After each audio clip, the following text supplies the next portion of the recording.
মূৰত অকণ কিবা এটা থাকিব লাগে ব্ৰেইনটো যে এইটো ইমানখিনি কোৱা স্বত্বেও যোৱাকালি কিছু সংখ্যক লোকে জুবিন দাৰ এই ৰৈ ৰৈ বিনালে ছবিখনৰ কিছু অংশ মোবাইলত ৰেকৰ্ড কৰিলে। আপোনালোকে ইমান অভদ্ৰনে ইমান অসভ্যনে আপোনালোকে ইমান কোৱা স্বত্বেও আপোনালোকে এইবোৰ কিয় কৰিব লাগে? আৰু আপোনালোকে জানেনে এটা ছবি, বিশেষকৈ আমাৰ অসমীয়া ছবিৰ বিষয়ে জুবিন দাও কৈ থৈ গৈছিল, মই দেখাই আছো ক্লিপটো।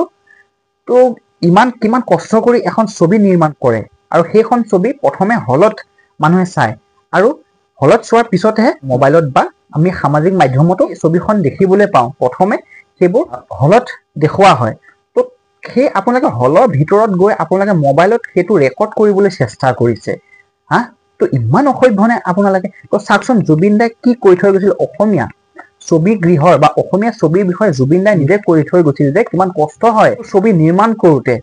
তো এইবোৰ এনে কাম নকৰিব, জুবিন দাই নিজে কৈ থৈ গৈছিল। আপোনালোকে ভিডিঅ'টোত শুনকচোন, তথাপিও আপোনালোকে কিয় এইবোৰ কাম কৰি আছে শুনক। চিনেমাখন হলত চাইছে, তেওঁলোকে লাইভ ভিডিঅ' দিছে, সেইটো নাপায়। সেইটো বস্তু জানিব লাগে যে অসমীয়া চিনেমা এখন ইমান কষ্ট কৰি বনোৱাৰ পিছত, ইমান প্ৰচাৰ কৰাৰ পিছত ৱাই সেইটো মূৰত অকণ কিবা এটা থাকিব লাগে ব্ৰেইনটো যে এইটো থাকিব লাগে। এতিয়া মোক খং উঠিছে কিন্তু।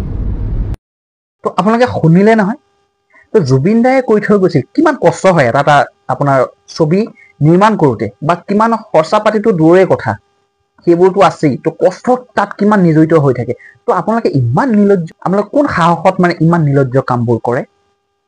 তো প্ৰত্যেকে ভিডিঅ'টো আপোনালোকে শ্বেয়াৰ কৰক, প্ৰত্যেকে শ্বেয়াৰ কৰিব লাগিব। কিছু সংখ্যক ব্যক্তিয়ে হওক কিছুমান ইম্পৰ্টেণ্ট কথা শ্বেয়াৰ নকৰে।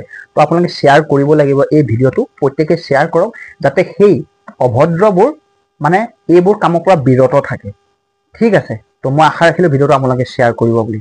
জয় আই অসম, জয় জুবিন দা।